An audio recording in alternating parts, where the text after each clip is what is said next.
port autonome de Dakar, aujourd'hui, est plus que jamais le poumon de l'économie sénégalaise. Le port autonome de Dakar est aussi et avant tout devenu aujourd'hui, grâce aux efforts du directeur général ici présent, mais de toute l'équipe du port, l'une des principales plateformes logistiques portuaires sous-régionales et du continent africain. Un partenariat entre nos deux structures respectives s'impose et revêt une importance capitale pour la réalisation des objectifs du gouvernement sénégalais dans la création de richesses et la valorisation des chaînes de valeur locales. Cette signature de convention aujourd'hui constitue une étape cruciale dans la formalisation du partenariat déjà entamé entre le port de Dakar et la DER au cours de ces quelques mois à travers la structuration de programmes de financement déjà existants comme le projet de financement d'une unité de conservation de produits halieutiques avec 38 congélateurs pour un montant global de 12 millions de francs CFA destiné à 38 bénéficiaires dont 20 femmes. Le financement d'une fabrique de glace d'un coût d'environ 5 millions de francs CFA pour 20 tonnes par jour qui est en cours de réalisation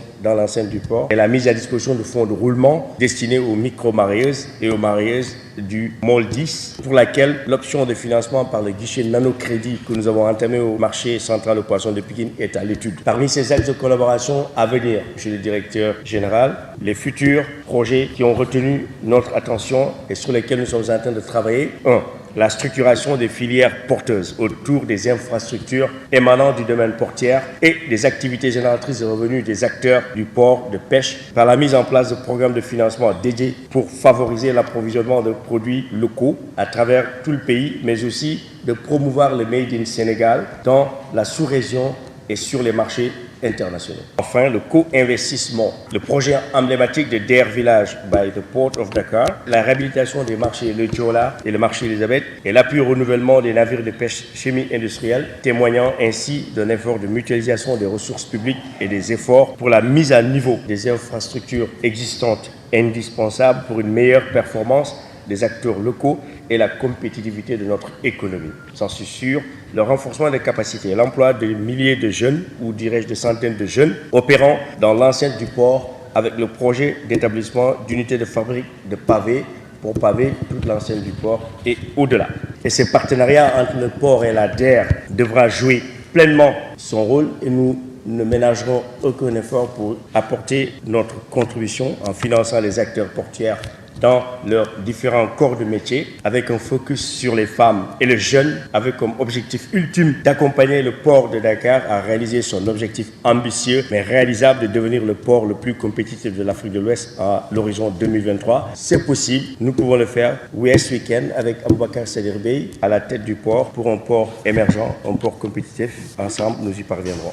Merci. Je voudrais commencer mes propos par un message de félicitations à l'endroit de Monsieur le ministre et de son staff de la DER pour le travail accompli en moins de 3 ans. Le président de la République, le président Macky Sall, a démarré son deuxième mandat, le plaçant sous le signe du fast track. Je crois que c'est le lieu pour nous de magnifier ce partenariat qui est en train de se sceller. Nous sommes convaincus va générer beaucoup de bénéfices pour le pays. Quand vous avez 99,8% qui représentent des PME et qu'on vous demande de faire de l'entrepreneuriat rapide pour les jeunes et pour les femmes, et qu'on vous dise que 70% de la population a moins de 30 ans, alors je me demande, monsieur Sarr, comment il fait pour dormir? Parce que c'est ça le pays. Le pays réel, c'est que c'est un pays jeune, et c'est pour ça que cette délégation à l'entrepreneuriat rapide pour les jeunes et femmes est extrêmement important, et c'est pour ça que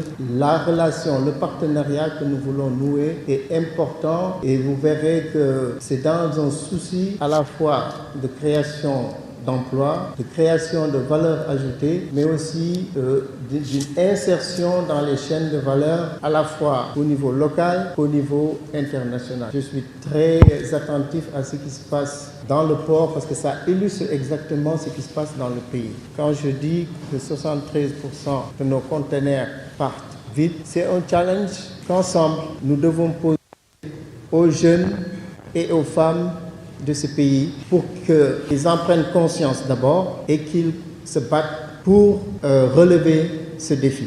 Dans tous les pays du monde, c'est les jeunes et les femmes dans les start-up qui commencent à créer ces initiatives qui peuvent aller très vite. 50% dans la salle sont en train de tapoter sur leur smartphone. Pour l'essentiel, c'est des start-up qui ont créé ces apps que nous utilisons sur Android ou sur Windows ou sur iPhone. C'est des jeunes et nous avons des jeunes pétris de talent. Je rappelle toujours qu'il a été démontré scientifiquement par des études que les rappeurs en général sont tous des informaticiens dans la tête. C'est des gens qui savent coder. Et Marie ne va pas me démentir.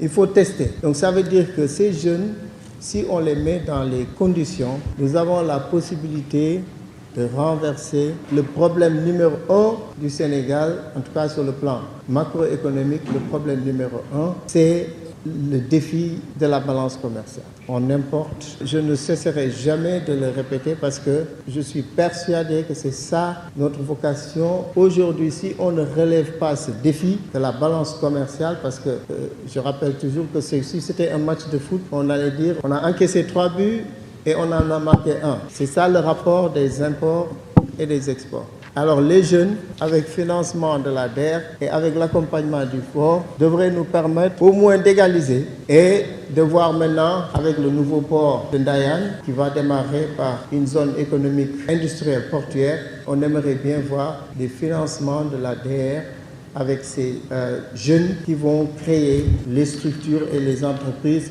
non seulement d'import-substitution, mais des structures qui vont exporter dans la sous-région et dans le reste du monde. Je voudrais m'associer à l'ADER pour lancer ce défi à ces jeunes portuaires, ces jeunes de tous les départements du pays pour un port moteur de l'émergence, pour des PME gérées par des jeunes et des femmes et pour l'émergence du Sénégal. Je vous remercie de votre attention. Ensemble pour un port moteur de l'émergence.